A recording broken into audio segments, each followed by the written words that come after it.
Você já deve ter ouvido que todos os caminhos levam a Deus. Essa é uma das mentiras que Satanás resolveu contar ao longo da história da humanidade. Por que não? Não são todos os caminhos que levam a Deus.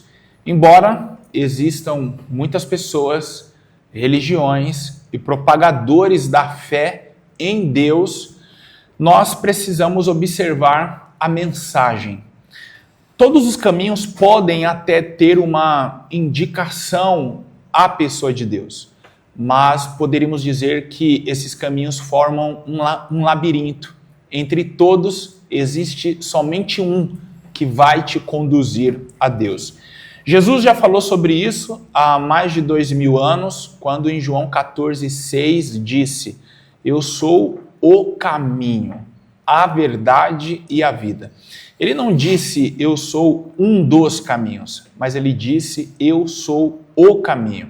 E quando nós observamos o ministério do Cristo, as pessoas que o acompanharam e a lista de critérios que ele apresentou para acompanhá-lo, nós entendemos que este caminho não é um caminho de facilidades, é um caminho estreito, é um caminho de renúncias, é um caminho que eu diria que dificilmente você vai conseguir passar de frente. Às vezes eu brinco dizendo que o caminho é tão estreito que nós temos que passar de lado.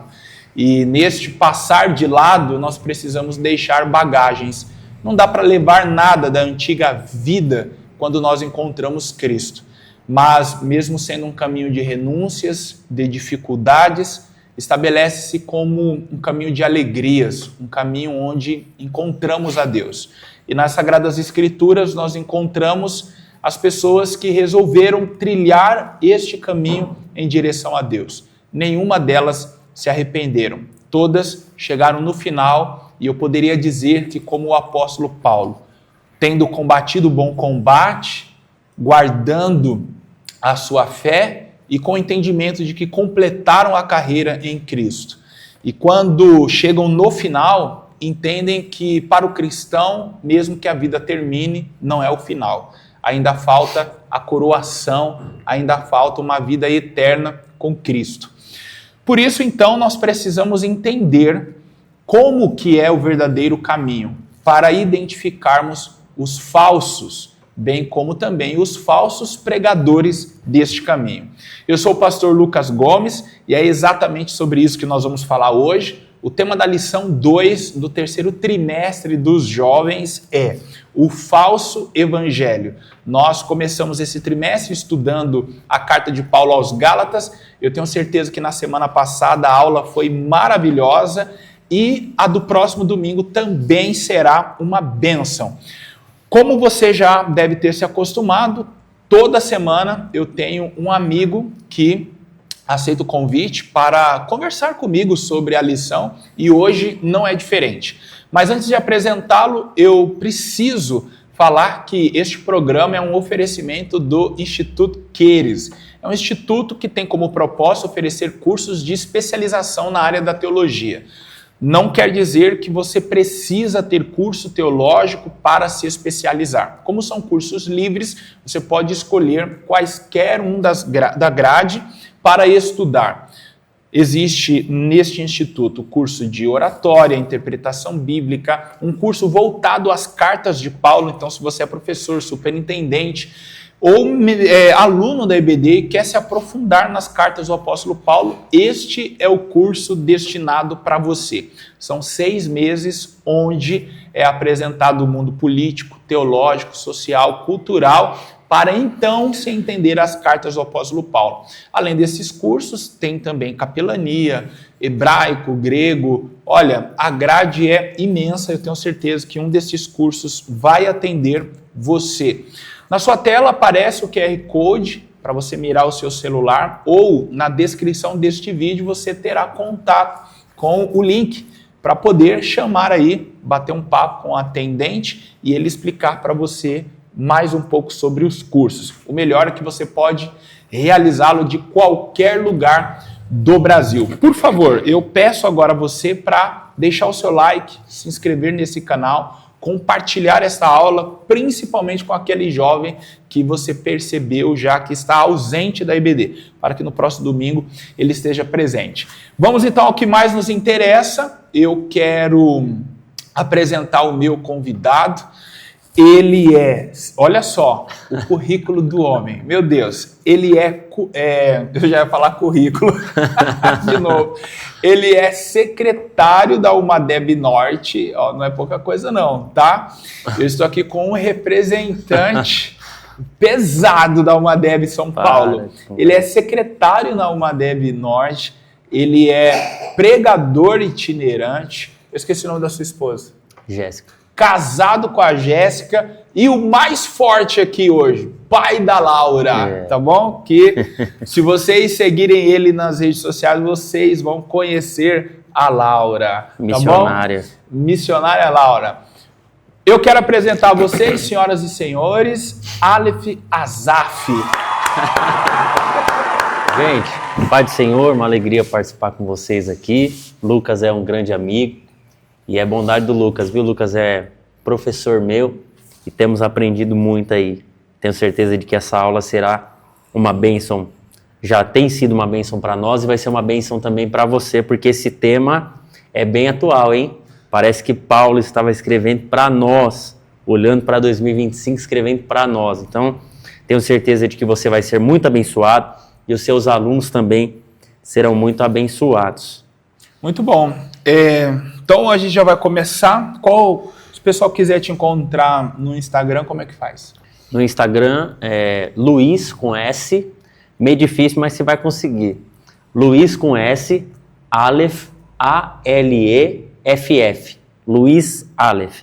Se você procurar no Instagram, no YouTube, nós estamos lá propagando a palavra de Deus. Isso aí. Então, ó, desse lado aparece o Instagram do Aleph e deste lado o meu. Ou seja, eu quero ver você seguindo lá, tá? Se você não seguir os nossos perfis, não aparecer lá uma notificação com você seguindo os perfis, você vai arrumar um problema com a gente, tá bom? Vamos lá. Então, o tema da lição é o falso evangelho. Primeiro tópico, a proposta é falarmos sobre o apóstolo surpreso, como que ele ficou impressionado aí com a postura dos Gálatas. Segundo tópico, ele chama o novo evangelho que está sendo pregado lá de anátema. Terceiro tópico, agradar aos homens ou a Deus. Então nós poderíamos até colocar como uma grande interrogação. Uma dica aí aos professores é que o resumo da lição, embora já esteja bem claro, ele tem como objetivo mesmo resumir a lição.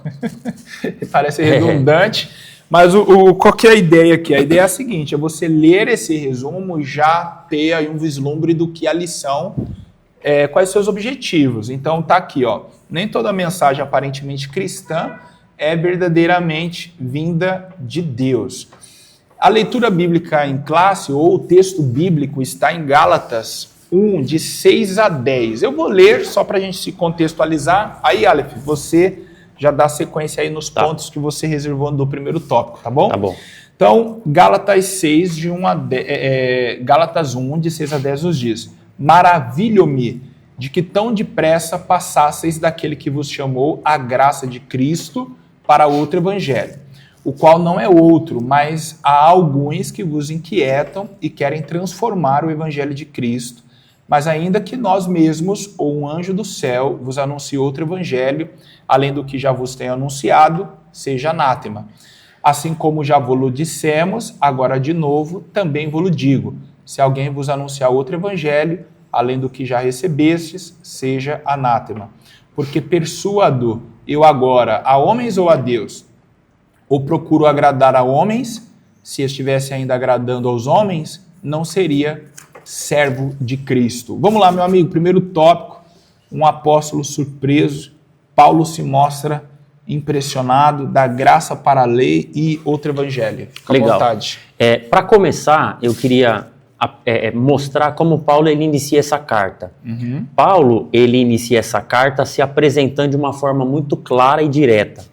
Por exemplo, ele, ao se apresentar no verso 1, ele diz: Paulo apóstolo.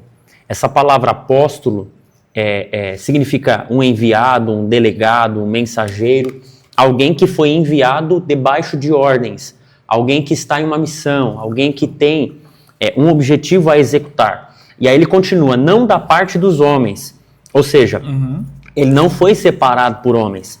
E em Atos capítulo 9, verso de número 15, o texto deixa muito claro.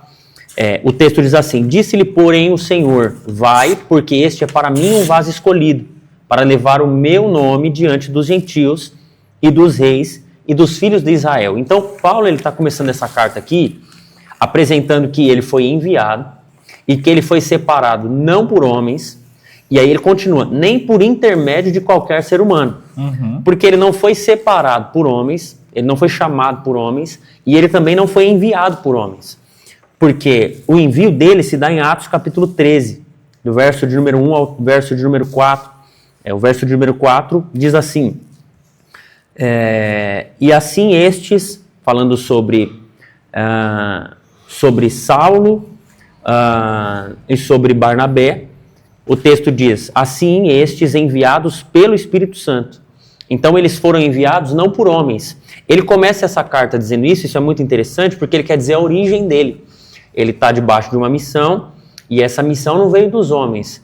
Essa separação não veio dos homens. Esse envio não veio dos homens. Esse envio, essa separação, essa vocação, tudo isso veio de Deus. E aí, por conta disso, lá na frente ele vai falar, então eu procuro agradar os homens, porque eu não fui escolhido por homens, não fui separado por homens e nem enviado por homens. Então ele deixa claro que ele vai agradar a Deus. E por que eu estou dizendo isso? Porque nessa carta, ele já começa aqui, o que eu diria, com os dois pés no peito. Nós vemos em outras cartas que quando ele se apresenta, depois disso ele logo faz uma ação de graças, um agradecimento a Deus. Nós vemos isso na carta aos Romanos, na carta primeira aos Coríntios, na primeira carta aos Coríntios. E aqui não. Ele se apresenta e depois ele já começa, no verso de número 6, falando sobre esse falso evangelho. E aí, o primeiro subtópico que o pastor apresenta na revista é que Paulo se mostra impressionado. Porque Paulo esteve com essa igreja, com essas igrejas, e aí, após ele se ausentar, se afastar da igreja, a igreja rapidamente, alguns na igreja rapidamente, começam a ceder a esse novo evangelho, aspas, que ele apresenta aqui, né?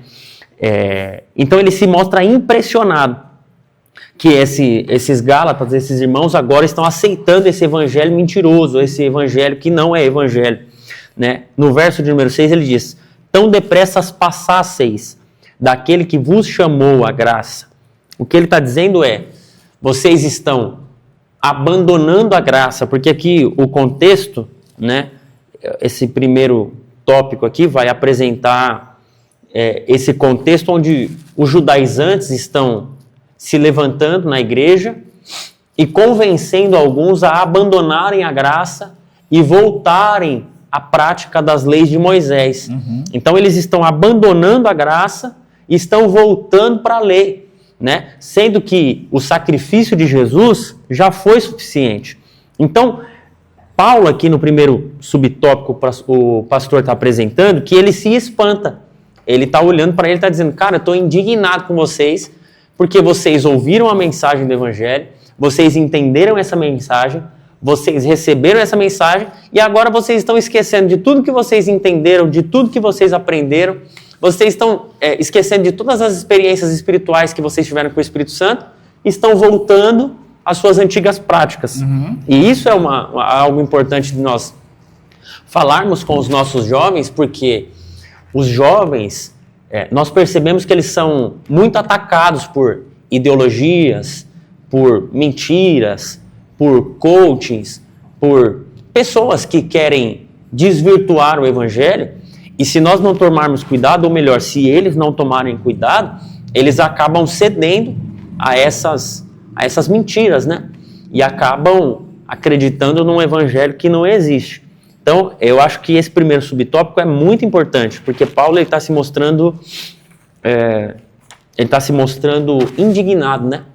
tá admirado. Ele fala, cara, eu não estou acreditando que vocês estão abandonando a sua fé e acreditando novamente nas obras da lei. Olha só que interessante, você estava aí falando e eu anotando aqui algumas coisas. Primeiro, havia então em Paulo a expectativa de que os irmãos se mantivessem firmes no evangelho de Cristo pregado por ele.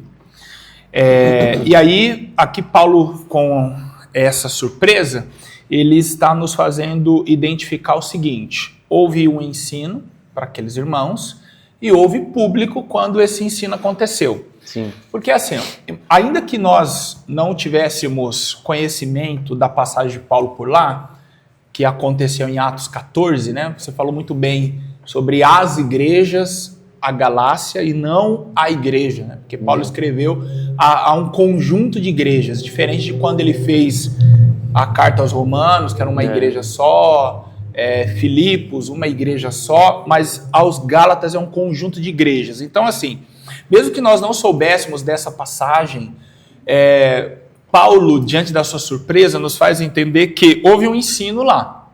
Então, assim, irmãos, vocês não estão sendo levados para outras ideologias concernentes à salvação porque vocês não foram ensinados. Primeiro ponto, houve um ensino. Segundo, no dia em que houve um ensino, houve um grande público. Porque imagina só, Paulo preparou a mensagem e 2, 3 pessoas ouviram.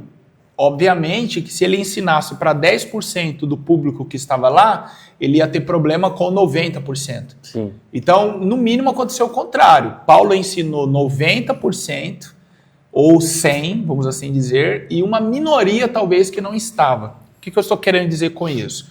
Ainda hoje existe um trabalho maciço nas nossas igrejas, né? Você vê, existe uma preocupação por parte da Assembleia de Deus em ter uma editora própria, CPAD, que prepara um conteúdo destinado a jovens. Além desse trabalho dominical, existe também o trabalho realizado diretamente por líderes dos departamentos de jovens. Aí você tem os pastores. Então, se nós observarmos, o trabalho de ensino voltado a jovens e igreja, ele é muito pesado. Sim. Então, mesmo Paulo tendo ensinado a maior parte dos irmãos daquela igreja, se não todos os irmãos daquela igreja, Paulo enfrentou problema. Por quê? Embora eles tivessem recebido um evangelho sólido, havia um problema de caráter e de firmeza espiritual nesses irmãos e foram facilmente levados. Agora, imagina se eles não tivessem sido ensinados. Seria, eu não sei se tinha como piorar aqui, né? Eu não sei se tinha como piorar. Eu acho que e isso é um alerta para nós, porque mesmo sendo ensinados, corremos o risco de sermos enganados. Isso, exato. Então, por isso que é importante nós falarmos isso com os nossos jovens, porque geralmente jovem e adolescente, eles têm aquela questão de eu já sei. Sim. Mas aqui os Gálatas, os irmãos das igrejas lá da Galácia, eles também já sabiam. Mas mesmo assim houve um levante maligno, houve um investimento para desvirtuar, e realmente desvirtuou a fé de alguns e fez-os acreditar nesse falso evangelho. Então você imagina o problema que existe em um jovem que não participa Exato. de todas essas ações que eu falei aqui voltadas ao ensino, que falta na IBD, que não participa do culto de ensino na sua igreja, que não aceita ser pastoreado, eu digo entre aspas, pelo líder, porque o líder não é o pastor, mas ele está numa função pastoral também, no sentido de orientar, de acompanhar o jovem de perto, o representante mais próximo do pastor, do jovem, porque às vezes o jovem não sente uma abertura para falar com o pastor, mas ele sente para falar com o líder. Sim. Então, se esse jovem se ausentar desses momentos, estudos bíblicos, dinâmicas e tudo voltado à palavra de Deus, olha o risco que ele corre de ser seduzido por ideologias, Sim. por coaches, como você muito bem comentou. E nós falamos, Aleph, a jovens que estão em idade universitária.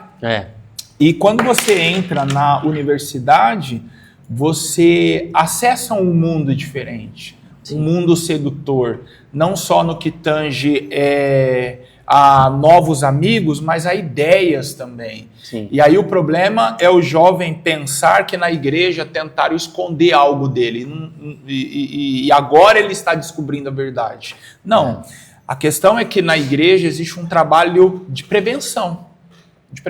Então, às vezes, por isso que o jovem fica naquela assim, poxa, mas eu não preciso desse ensino porque eu não vivo esse contexto.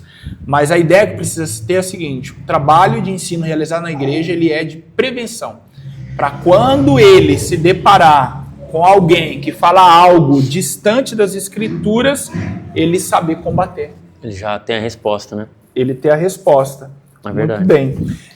E aí, sobre esse novo evangelho, o que você tem para comentar para a gente aí, como hoje a mensagem de Cristo, na verdade, ela sempre foi muito simples, né? Jesus morreu para nos salvar e, embora já estejamos salvos mediante o sacrifício de Cristo, existe o que nós entendemos biblicamente como a santificação. Então, o cristão ele precisa se santificar, é um processo que exige renúncia, ele tem que abrir mão de muita coisa que, a princípio, é boa, mas tem um peso eterno catastrófico, né? Porque pode trazer consequências terríveis dele viver uma vida eterna sem Cristo. Sim. Então, outros evangelhos têm sido introduzidos aí, de repente tentando amenizar essa rigidez do evangelho. Olha, não precisa você abrir mão de tanta coisa assim, você pode viver de uma maneira mais simples. Como hoje o professor de EBD pode, Aleph, dar exemplos na sala de aula para que o seu jovem entenda o que é agora um outro evangelho? Deixa eu explicar primeiro essa questão do que ele estava tratando aqui no contexto imediato. Lá, eles agora tinham recebido a graça, e os judaizantes estavam dizendo, você precisa cumprir a lei de Moisés, estavam tentando difundir isso, para que eles voltassem à prática da lei, né? Agora, Paulo, ele vai usar aqui algo muito interessante. No verso de número 6, minha versão é a King James, tá? Estou chocado que estejais vos desviando tão depressa daquele que vos chamou pela graça de Cristo para seguirem outro evangelho, que na verdade não é o evangelho. Ele usa aqui duas palavras, né? Uma héteros e a outra halos, que de forma bem rasa e direta está dizendo que, na verdade, ele está fazendo um trocadilho de palavras aqui, e ele está dizendo de uma forma bem clara, vocês abandonaram a graça e vocês agora estão se desviando para seguirem um outro evangelho que não é evangelho. Então, estão apresentando para você um evangelho que não é evangelho. Estão apresentando para você um evangelho que é mentira. Então, como você perguntou sobre... Rapidinho, antes de você entrar nele, você levantou uma bola aí que me fez pensar no negócio aqui. Sim. Eu já fiz a pergunta entendendo que quem está nos assistindo já sabia que outro evangelho era esse. Sim. Aí você falou do contexto imediato, me veio aqui uma proposta diferente. Antes de nós contextualizarmos, trazermos para hoje, vamos falar ainda sobre o que aconteceu lá. O que aconteceu lá.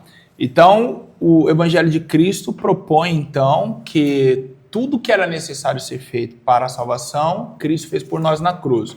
Que outro evangelho era esse apresentado lá para os irmãos da Galácia, dentro da lei de Moisés? Tá.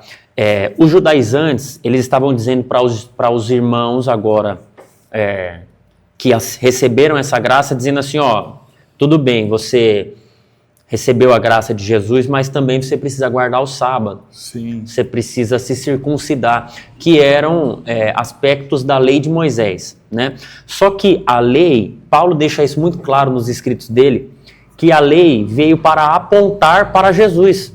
Então, tudo isso apontava para Jesus, e Jesus cumpriu tudo isso.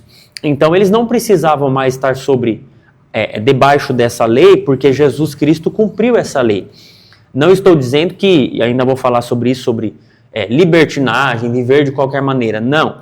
É que eles estavam impondo um jugo, uma escravidão que não existia. E Gálatas é a carta da liberdade. Então, Nesse contexto, o que Paulo estava dizendo Jesus cumpriu a lei por vocês, derramou a graça dele sobre vocês, vocês receberam essa graça, mas agora vocês estão rejeitando isso. E se vocês estão rejeitando essa graça, o sacrifício de Cristo é vão. Se vocês estão dizendo que vocês precisam cumprir, guardar o sábado, se circuncidar, então o sacrifício de Jesus na cruz não valeu de nada. É o que ele está falando. E aí ele apresenta esse trocadilho de palavras, né?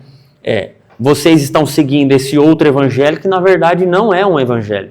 Na verdade isso não é o evangelho, porque o evangelho é boas novas. E as boas novas você não tinha capacidade no seu braço para cumprir a lei. Então Jesus cumpriu para você. Aí você agora está olhando para isso, para a graça de Jesus, para aquele que cumpriu a lei por você e está fazendo o que você já não conseguia fazer no passado. Entende? Então a ótica de Paulo, ao iniciar essa carta, é justamente essa. Vocês estão distorcendo, alguém está distorcendo o evangelho e vocês estão acreditando nessa distorção. Não era uma boa notícia. Não era uma boa notícia. Era uma velha notícia, no caso, né? Era um jornal antigo, que eles estavam lendo de novo. Exato, muito bom.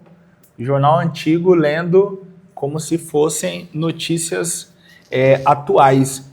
Então, na lei, o homem ele tinha que decorar os mandamentos e fazer de tudo para cumpri-los.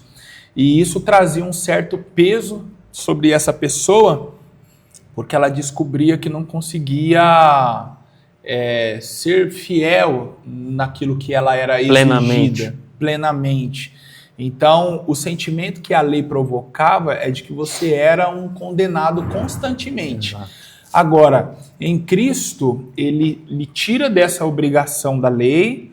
Então, como você falou, né, ele cumpre todas as exigências e agora ele nos traz a liberdade. Então, e ele ainda envia o Espírito Santo de Deus, que nos capacita para sermos agora, através dele, santificados. Ou seja, aquilo que nós não conseguimos fazer na lei, Jesus cumpriu e ainda enviou o Espírito Santo para ele mesmo me santificar e me fazer ser alguém melhor dia após dia. Cara, isso é muito profundo. E a propósito do evangelho é tão radical que a gente não passa por uma simples transformação.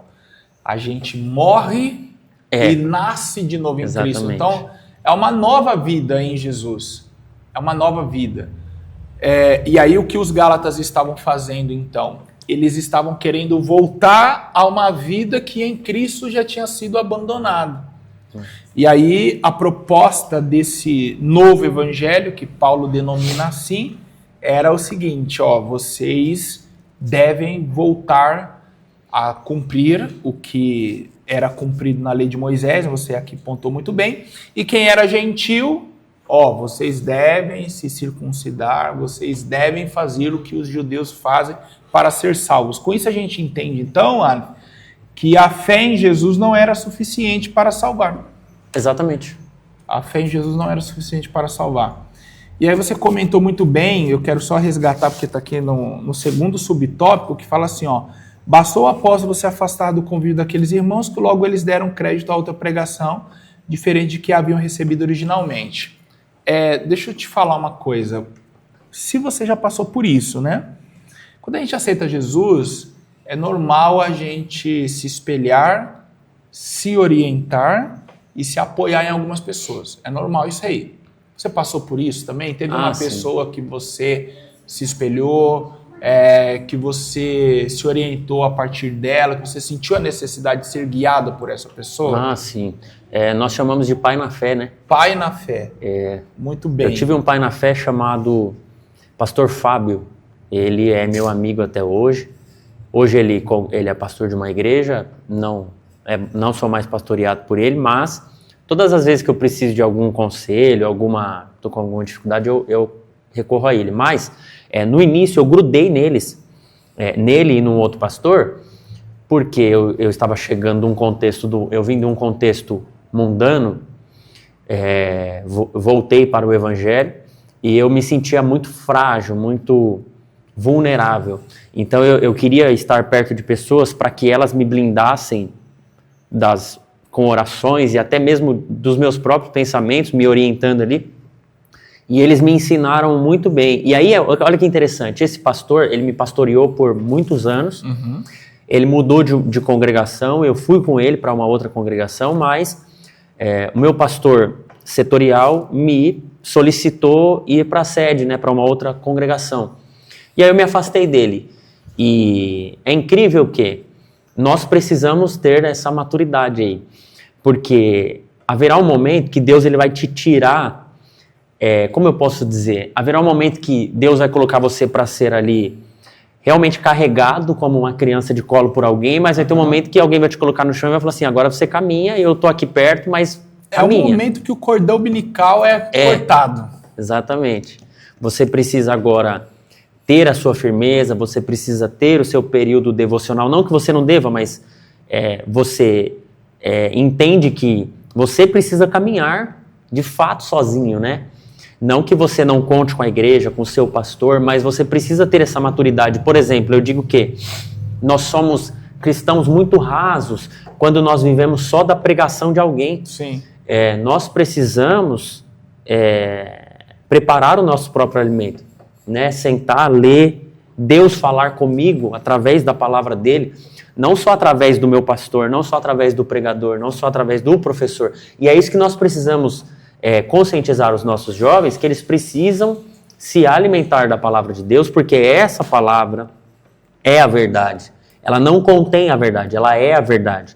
E se nós estivermos munidos dessa palavra, nós seremos vitoriosos. Quando Deus fala com Josué, ele diz, medita na lei do Senhor dia e noite, para que prudentemente esta palavra te conduza, ou seja, essa palavra vai me conduzir. Então, existem vários caminhos à minha frente, que o homem coloca, que o falso evangelho aparece, vários falsos caminhos, mas quando eu estou munido da palavra, alimentado da palavra, direcionado por ela, então eu entendo qual é o caminho verdadeiro, né? E esse caminho é Jesus, como você mesmo disse. Então, é esse momento em que você começa, aí você precisa de fato de alguém.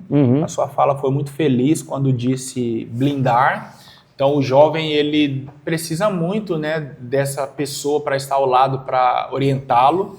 Eu estive recentemente em Uberlândia e conversando com um líder dos adolescentes lá. Ele disse assim que eles, às vezes ele está em casa, o adolescente liga e fala assim, olha, eu acabei de assistir um filme pornográfico, me ajuda, cara, eu não quero fazer mais isso. Ou então, eu estou prestes a cometer uma loucura, ora comigo. Então, assim, é o momento que você falou, que você tem alguém que você se refugia na oração, no estudo bíblico. Só que isso não é para a vida toda. Você precisa buscar a sua autonomia. E aí você falou sobre preparar o alimento. Às vezes o jovem fala assim, poxa, mas eu não sei, eu não entendo a Bíblia. Como que eu vou preparar meu próprio alimento? A gente começa assim como se prepara a primeira vez um arroz, um feijão, né? É verdade. Você coloca a panela lá ruim, e vai perguntando, ô mãe, ô pai, como é que é? E assim, e aquele tempero lá e tal, me ajuda aqui. Aí o pai vai lá, a mãe vai lá, faz um pouquinho, você dá sequência, até você entender o processo e começar sozinho. Por que que esse momento de ruptura ele é importante? Porque enquanto nós somos totalmente dependentes da figura espiritual de alguém, qualquer coisa que acontece com essa pessoa nos impacta profundamente. Exato. Então, se essa pessoa cair, é perigoso a gente cair também. Né? Então, essa ruptura tem que acontecer porque é aquele momento que a gente passa a compreender em quem estamos firmados. Nós estamos firmados no líder, no pastor e em qualquer outra pessoa que esteja à nossa volta. Nós estamos firmados em Cristo. Aí, quando há essa ruptura, quando existe essa autonomia, que você passa a preparar o seu próprio alimento, qual o sentimento que vem? Agora eu preciso discipular alguém, orientar alguém. Aí você sai da posição de orientando para um orientador na fé. E aí os Gálatas, eles são seduzidos pelos judaizantes, para você que não sabe, eram judeus convertidos a Cristo, mas que acreditavam que a salvação não estava plenamente em Jesus. Era preciso você observar a lei acompanhado com a fé em Jesus para ser salvo. Eles são chamados de judaizantes por isso. Dá uma forcinha, né? Exato. E aí, assim, os Gálatas, eles eram dependentes da figura do apóstolo Paulo. Quando Paulo sai, fica o vazio. Os judaizantes chegam, preenchem e eles se voltam a essas pessoas. Então são pessoas que não possuem maturidade, não possuem firmeza. Aí é por isso que a gente vê jovens que hoje estão na igreja, amanhã estão desviados, aí o cara vira pá, começa a pintar o set, por quê? Ele é dependente da figura de alguém, da orientação de alguém. Então qualquer pessoa que chegar para orientar, ele ouve e ele vai embora, não tem firmeza em Cristo. E essa questão desse falso evangelho é tão atual, até essa questão mesmo de meritocracia, de tentar cumprir a lei, tentar conseguir algo por mérito, e nós vamos falar sobre isso agora. Eu listei aqui alguns falsos evangelhos que ainda nos permeiam, né? Sim. E eu gostaria de apresentar aqui, nós vamos falando sobre eles. Antes de você comentar, Claro. eu quero pedir a você que está gostando do conteúdo para se inscrever, ativar o sininho para você receber as notificações das próximas aulas e dos conteúdos que são postados aqui no canal. E também deixar o seu like e comentar aí o que você quiser, os comentários são seus. Clica aí no aviãozinho, manda para um jovem lá que você acredita que deve ter acesso a esse conteúdo. Vai, meu amigo, fala aí pra gente, então, sobre os outros evangelhos. Bom, hoje nós vemos alguns evangelhos sendo pregados, e quando nós dizemos sendo pregado, nem sempre é em cima do púlpito. Tem alguns evangelhos realmente sim, sendo pregados em cima do púlpito, mas tem alguns outros evangelhos sendo difundidos assim, no modo de vida, num conselho, numa palavra. São ideias que as pessoas têm e vão propagando e compartilhando, mas nós temos que tomar cuidado com cada uma delas. Eu vejo que um outro evangelho, aspas, que tem sido pregado em nosso tempo, é o do triunfalismo, né? Alguns hinos cantados, algumas mensagens pregadas, algumas conversas onde se compartilham conselhos, trazem a ideia do triunfalismo, como se o evangelho ele fosse feito para que eu triunfe na terra. Então, a ideia é que eu consiga triunfar sobre os meus inimigos, que eu consiga ser vitorioso diante das dificuldades da vida, eu nunca vou ter um problema, eu sempre vou estar no topo, eu sempre serei o primeiro. A ideia de Deus é que eu seja o top, que eu seja o cara, que eu seja o que mais ganha na minha empresa, que eu seja o melhor pregador da terra. O problema desse evangelho é que ele me faz querer sempre mais, sempre mais, sempre mais, e me esquecer do que eu já tenho, entende? O evangelho, ele é a manifestação da graça. Essa é a boas novas, né? A mensagem de Cristo é justamente essa. Eu vim e tirei o jugo da escravidão. Mediante a isso, eu levanto a mão e dou glória a Deus. Obrigado, Senhor, o que vier mais é lucro. Se Deus quiser me abençoar, glória a Deus. E Deus faz promessa, Deus cumpre promessa, Deus abençoa o teu povo. Não estou falando contra isso. O que eu estou dizendo é que esse evangelho do triunfalismo, ele quer me colocar acima de tudo e de todos e parece uma competição porque Deus vai me fazer triunfar. Isso é um problema grandioso. E isso é difundido em nosso tempo. E isso é um falso evangelho. Porque tem hora que eu vou perder, tem hora que Deus vai fechar a porta, tem hora que Deus vai dizer não, tem hora que Deus não vai me deixar avançar, né? Então, eu tenho que entender que o evangelho não é sempre eu triunfando. Tem hora que é Deus permitindo eu naufragar para que a mão dele se manifeste e ele me traga para cima de novo, né? Mostrando que eu não tenho capacidade, mostrando que eu não tenho força. Então, esse evangelho do triunfalismo, ele é muito perigoso. Quer falar alguma coisa sobre ele? Sim, você comentou sobre você vai vencer, aí eu coloquei aqui, o verdadeiro evangelho, ele não garantiu vitórias, ele garantiu aflições. Não quer dizer que o cristão não vá vencer. Exato. Mas o foco do evangelho de Cristo não é a vitória, é a aflição. Ou seja, quer dizer que o cristão ele vai viver perdendo, não é isso. É que o cristão ele deve entender o seguinte, que por ele optar por Cristo e por ter uma vida de santificação, ele vai ser perseguido, ele vai ser caluniado, portas irão fechar, relacionamentos, ele vai perder. Então, as aflições se darão nesse caminho, né? E a renúncia automaticamente, porque assim, se eu quero Cristo, então vem uma calúnia contra a minha vida. Se eu quero Cristo, aí eu entendo, ou eu continuo sofrendo aquela calúnia, ou eu abandono Cristo, né? Já que a razão da calúnia é Cristo. Um relacionamento, sendo mais direto ao jovem. De repente, se você quer Cristo, você vai ter que optar, ou Jesus ou seu namorado, ou sua namorada. Vamos falar de um trabalho, de repente é uma porta de emprego muito boa, mas que te afasta de Cristo, não vai te permitir ir à igreja.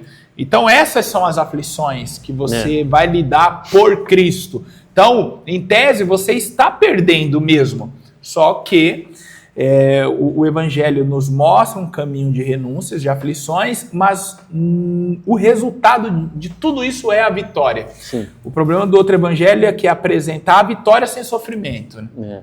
E o problema é, e Paulo tem propriedade para falar isso porque ele era um judeu, né, religioso, que tinha muito status, muito conhecimento, ele tinha poder, autonomia, status, né? E ele abandona tudo isso para ser perseguido. Mas a vitória do cristão, esse é o ponto. O foco da vitória do cristão é a eternidade.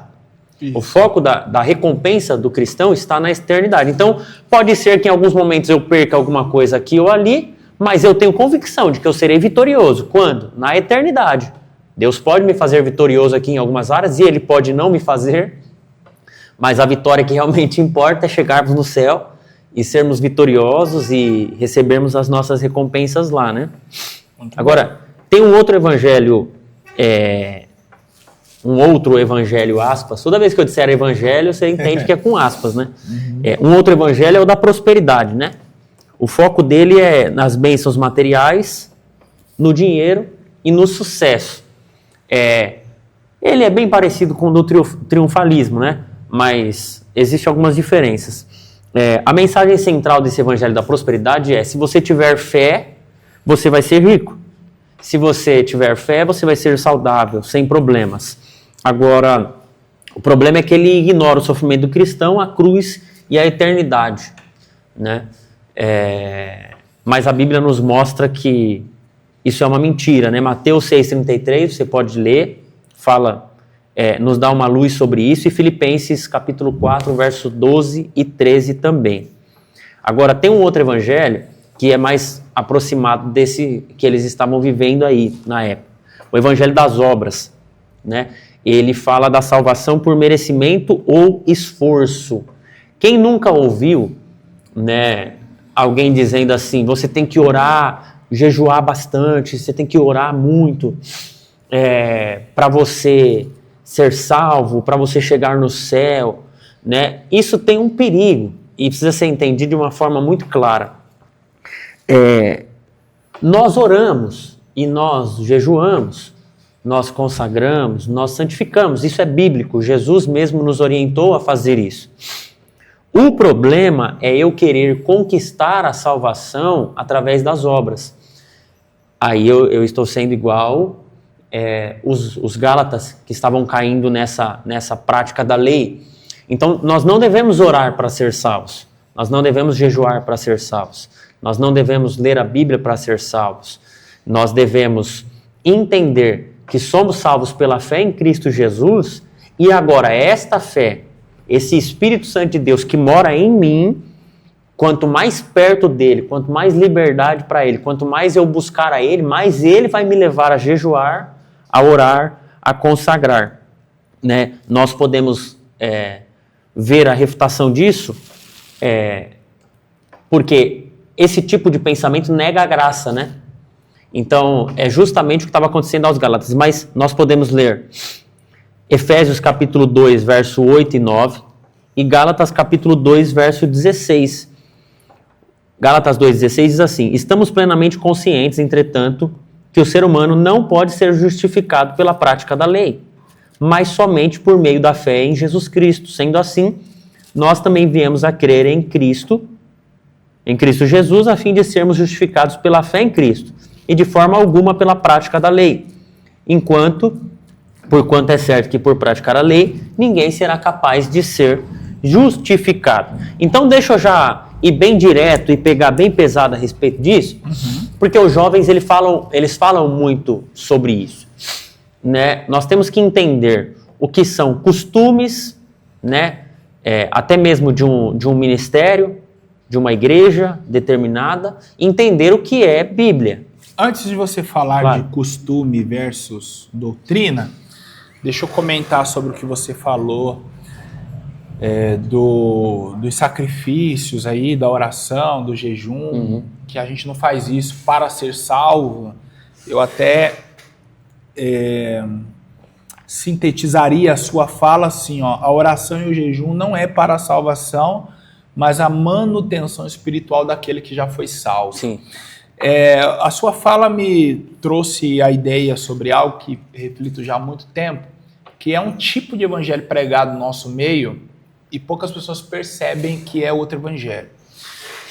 Você já deve ter encontrado pessoas e os jovens já devem ter recebido a seguinte orientação: olha, você precisa pagar o preço se você quer um dom espiritual. Ah, mas como é que paga o preço? Não, eu paguei o preço no jejum. Eu paguei o preço na oração. No monte. Só que, pagou o preço, mas quanto foi? É a primeira coisa que eu gostaria de saber. Quanto foi? Para cada um é um valor diferente? Como que funciona isso? Por quê? Me lembro quando eu era criança, adolescente, eu ouvia muito as pessoas falarem assim: para você ser batizado, você precisa dar glória a Deus. Primeiro que a Bíblia não aponta para isso em lugar nenhum, como receita para ser batizado com o Espírito Santo. E segundo que eu ficava assim, né? Quanto de glória eu terei que dar? Em um culto? Durante o ano? Ou ele está contabilizando já? Falta quanto para chegar, para eu ser batizado com o Espírito Santo? Então são receitinhas que as pessoas começam a dar dentro do evangelho que não são evangelho. Então essa ideia de pagar o preço, ela tem que ser totalmente rejeitada, porque tudo que era necessário para eu ser salvo já foi pago por Cristo. Então assim, até existe uma fala de que a graça não foi de graça. Alguém pagou e foi Cristo. Então se a salvação, que é o mais importante, já foi pago todo o preço e a mim foi ofertado de graça, por que eu terei que pagar preço para um dom espiritual? A salvação, que é o mais importante do que o dom espiritual, eu recebi de graça, por que eu terei que pagar um preço por um dom? Por que eu terei que pagar o preço por uma bênção? Então, a oração e o jejum não pode, e a renúncia, ela não pode ser vista como um preço a ser pago. Ou seja, para aquele que foi livre do pecado, orar, jejuar, renunciar prazeres da vida não deve ser visto como um peso, como um preço.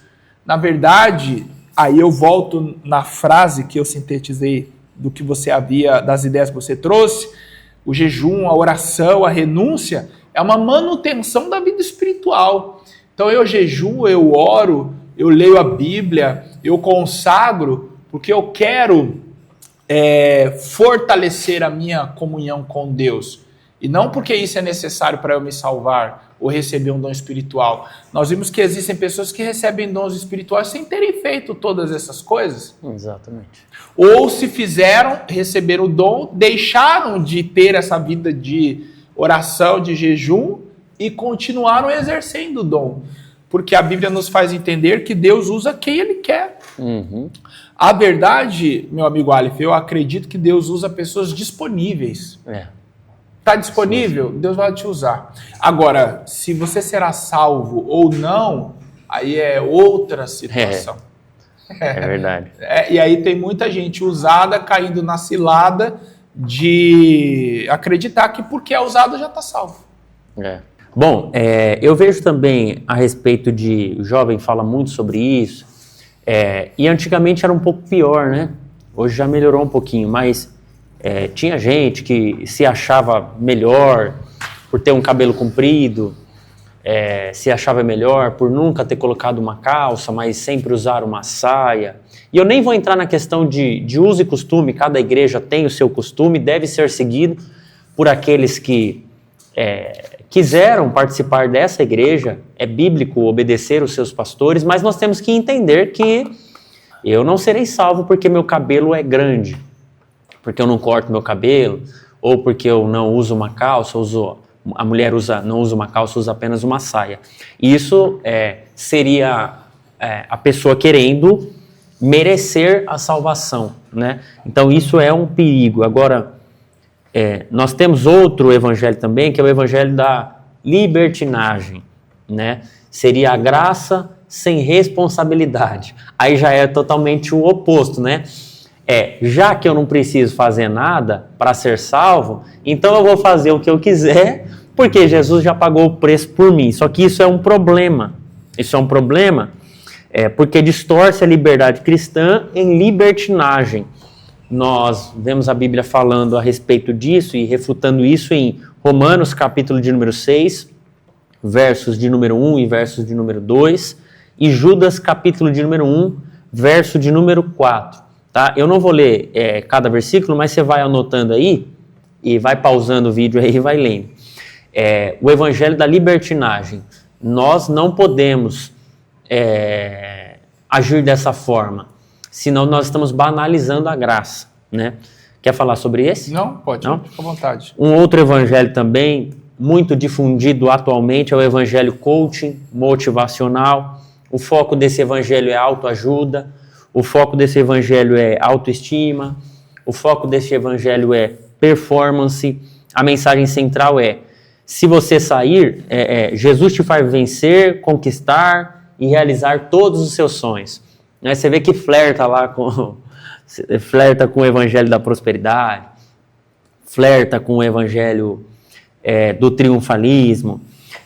O problema é que esse tipo de evangelho, coaching motivacional, ele me coloca no centro. E eu não sou o centro. O centro é Jesus, né? Então, o próprio Gálatas capítulo 2, verso 20, o texto diz assim: fui crucificado juntamente com Cristo, desse modo não sou eu quem vive, mas Cristo vive em mim. E essa nova vida que agora vivo no corpo, vivo-a exclusivamente pela fé no Filho de Deus que me amou e se sacrificou por mim. Olha o que o texto está dizendo. Ele está dizendo assim: a minha vida, eu não vivo mais eu não vivo mais para mim, eu não vivo mais a minha vontade, não vivo mais eu. Cristo vive em mim. Ou seja, o foco não sou eu, o foco agora é Cristo. Então, a mensagem central do Evangelho é Cristo, não eu. Então, voltando naquilo que eu já disse, eu creio que Jesus abençoa, que Jesus abre porta, que Jesus te prospera. Só que o foco central da mensagem de Cristo é Cristo, não eu. Eu nunca serei a estrelinha do Jeová e o foco central do Evangelho. Tem um outro Evangelho também, que eu intitulo de Evangelho do Medo e do Terror. Você já deve ter visto um pregador pregando, e agora eu posso bater um pouquinho nos pregadores porque eu sou pregador. No final da mensagem ele faz o apelo: alguém quer aceitar Jesus, tal. Aí ninguém aceita Jesus. Aí ele fala: cara, eu preciso fazer alguma coisa aqui, porque senão o povo vai falar que eu sou um pregador ruim, né? Então deixa eu aplicar uma técnica aqui. Talvez essa seja a única oportunidade que Deus vai te dar. Você não sabe o que vai acontecer com você daqui para fora. Você não sabe o que vai acontecer amanhã. Quem sabe essa é a última oportunidade. Aí aquela pessoa que está ouvindo, ele fica com medo, fala: rapaz, será que Deus pode me matar? Um carro passar por cima de mim? Então é melhor eu aceitar. Só que esse é o evangelho do medo e do terror, né? Ele faz-me acreditar que se eu sair da igreja, Deus vai me castigar. Ele faz-me acreditar que eu tenho que aceitar a Cristo, porque senão eu vou sofrer. E realmente vou, mas o foco do evangelho não é esse. O foco do evangelho é uma boa notícia. Nós já estávamos sofrendo, nós já éramos escravos. E agora eu tenho uma carta da liberdade, eu tenho uma carta de alforria, eu tenho uma libertação em Cristo Jesus. Então é uma boa notícia, né? Eu estava caminhando em direção ao inferno e agora de Jesus Cristo me possibilita caminhar para os céus. Agora, o problema desse evangelho é que ele gera filhos amedrontados e não servos transformados, que servem por amor, por gratidão. Ele gera homens com medo do seu pai. É aquele pai, eu sou pai, Lucas também é pai, e eu brigo com a minha filha, mas eu tenho cuidado sempre de quando eu vou corrigi-la, eu mostrar para ela por que eu estou corrigindo ela. Ó, o pai está brigando com você, o pai está te corrigindo por conta disso, daquilo. Ela não tem que me obedecer só por conta do medo. Eu vou fazer porque senão meu pai briga comigo. Eu vou fazer porque senão meu pai me coloca de castigo. Então, isso é um problema. 1 João, capítulo de número 4, verso 18, fala sobre isso. E Romanos, capítulo 8, verso de número 15, também. Eu tenho mais 2 outros evangelhos aqui. Dá tempo, Lucas? Dá. Tem mais um outro evangelho, que é o evangelho do entretenimento. Isso é um perigo, irmãos. Isso é um perigo. Porque o problema do entretenimento, o entretenimento ele é gerado para agradar pessoas. Né? Todo entretenimento ele é gerado para agradar pessoas. Ou seja, você vai no cinema, aquele filme tem o intuito de te agradar. Você vai num teatro, aquela peça, ela tem o intuito de te agradar. Todo entretenimento ele quer me agradar. E existem igrejas, existe um falso evangelho querendo agradar pessoas, fazendo shows, eventos, palco, e eu não tenho nenhum problema em relação a isso. O problema é nós deturparmos o evangelho com o foco de agradar as pessoas. Nosso foco não é agradar as pessoas. Nosso foco é pregar o evangelho. Então cria-se a ideia, se for divertido, e principalmente para os jovens, nós trabalhamos com jovens, com líderes de jovens, e nós sempre falamos isso. Nós não precisamos tornar algo divertido para atrair os jovens. Claro que precisamos falar a linguagem dele, precisamos ser dinâmicos, mas nós não precisamos gerar eventos para atrair o jovem, não. O que tem que atrair o jovem é a palavra. Nós não precisamos de palavras motivacionais, experiências emocionais para trazer os jovens. 2 Timóteo capítulo 4, versos 3 e 4, fala sobre pessoas que reúnem para si doutores para pregar o que elas querem, para agradar-lhes, e esse não é o propósito. E o último evangelho que eu gostaria de listar aqui, um outro evangelho, é o evangelho social e humanista. Ele foca nas boas ações, nas inclusões e nas causas sociais.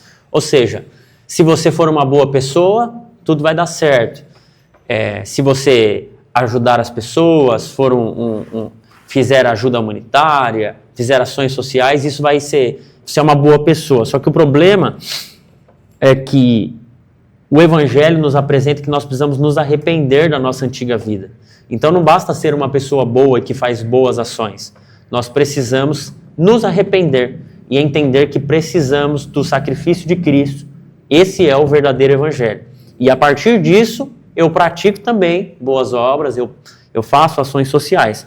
Mas o foco não está nas minhas obras, e sim no sacrifício de Cristo. Nós podemos meditar a respeito disso também em João capítulo 3, verso 3, e Atos capítulo de número 4, verso de número 12. Agora, depois desses 60 outros evangelhos, a gente pode passar para o próximo. Firmado no evangelho de Cristo, né? Bom, o segundo tópico nos fala sobre o anátema. Você tem algo especial para falar sobre o segundo tópico? Não? Só sobre essa questão de que ele nos dá a severa orientação de rejeitar qualquer um que pregue um outro evangelho, né? Tá, porque realmente aqui o segundo tópico ele só propõe a explicação do que é o anátema. Eu acho que o ponto mais forte do segundo tópico, professor, é o entendimento do que Paulo quis dizer com o anátema. Ainda que se um anjo do céu vier e pregar um outro evangelho, ele deve ser rejeitado. E aqui no segundo tópico nós temos exemplos de que os anjos eles sempre foram enviados de Deus com uma mensagem, mas quando houve o foco no evangelho, quando o anjo foi à casa de Cornélio e falou com ele, varão, as tuas orações têm sido ouvidas, tuas esmolas recebidas diante de Deus. O anjo ele não pregou o evangelho para o Cornélio, O anjo apontou Pedro, que seria a pessoa para pregar a ele o evangelho. Então assim, o anjo já não estava lá, o anjo já não poderia ter pregado o evangelho. Por que o anjo apontou Pedro? Porque a função de pregação do evangelho é humana e não de anjos. A Bíblia nos faz entender que eles até desejaram isso, atentaram por isso, mas eles não foram escolhidos para isso, né? Para essa finalidade. A função deles é outra. E aí o que acontece? Paulo usa esse termo anátema, que traz a ideia no hebraico de algo que deve ser devotado a uma divindade e ao mesmo tempo excluído da utilização humana. O exemplo mais forte que pode ser dado em toda a Bíblia do que é o anátema é o que aconteceu em Josué capítulo 6, quando Deus disse para o Josué: quando vocês entrarem em Jericó, toda a riqueza que lá estiver será considerada anátema. Eu vou explicar rapidinho aqui, e aí a gente já parte para o tópico 3, que você já entra no tópico 3. Tá. O que acontece? O anátema, de um lado, ele é algo devotado a uma divindade, de outro lado, excluído da utilização humana. O que aconteceu aí?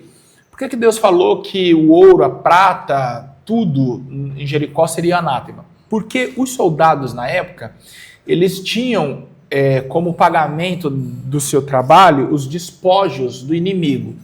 Então, normalmente, o que deveria acontecer? Ao invadir Jericó, eles deveriam pegar os animais, pegar os tecidos, pegar as mulheres, pegar toda a riqueza, trazer para o exército, dividir entre eles, o que sobrasse seria da população. Então, esse era o pagamento dos soldados.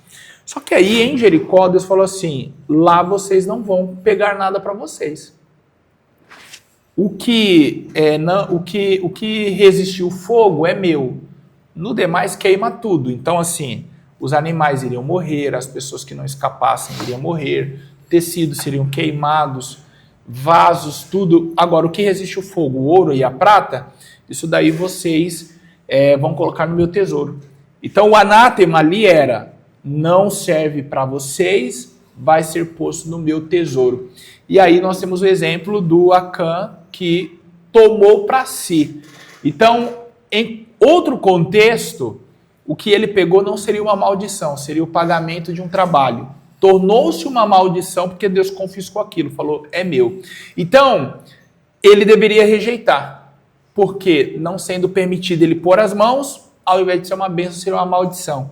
Então, Paulo diz que esse outro evangelho deve ser considerado um anátema, ou seja, ele tem que ser rejeitado, ele não vai me fazer bem. Ele não vai me fazer bem. Em outro contexto, e aí se a gente for voltar lá no Antigo Testamento, dizer que guardar o sábado, se circuncidar, não comer determinados tipos de animais, naquele contexto era muito bom. Mas nesse contexto isso deve ser rejeitado, porque não vai ser uma bênção mais para mim. Agora vai ser uma maldição. É isso aí. Legal. Terceiro tópico: agradar os homens ou a Deus, meu amigo Alex? Então, aí Paulo, ele vai falar sobre isso, ele vai repetir ele fala no verso de número 9, né?